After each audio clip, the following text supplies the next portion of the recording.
Thank you, Senator Bates.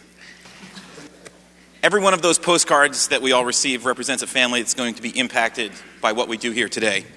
Every one of these letters, every one of these emails that we received, every one of the phone calls that we took from a constituent talking about what state service has meant to them.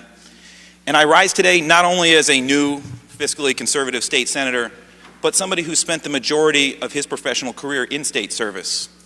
The people that were going to affect, they were my colleagues, our colleagues, my friends, and they don't like what's happening. And how could they? But I rise in support of this legislation because I'm voting to support and sustain and save a retirement system for these people that give their careers to us.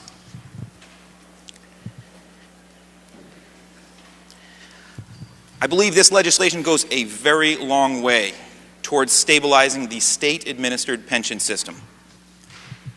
There are some areas of concern that have been pretty well vetted in the media, and so I'll briefly touch on them, and they can be interpreted both ways. How do we set our rate of assumption? Some of us feel maybe it's too high. Others feel it's too low. We are still asking the taxpayers to share an extraordinarily large part of this burden. $4 billion re-amortized is going to ask to take a lot from them. The leadership did a great job presenting educational resources for this chamber as we entered this debate. And I was struck by a pension expert that spoke to us over at the hotel across the street. And she was making the case for why everybody should have pensions. And what she said was the average American worker has set aside less than 11% of what they need to sustain themselves after they left the workforce.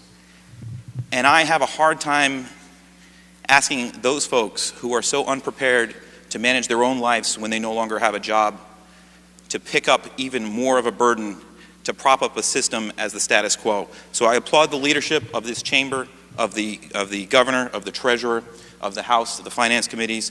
It was a hard work, and even for those among us that consider ourselves perhaps the most aggressive towards fiscal restraint, we recognize the real human impact here. It's not easy for anybody, and I do it soberly, but I agree with Senator Marr. We are making history, and I would urge your support. Thank you, Senator.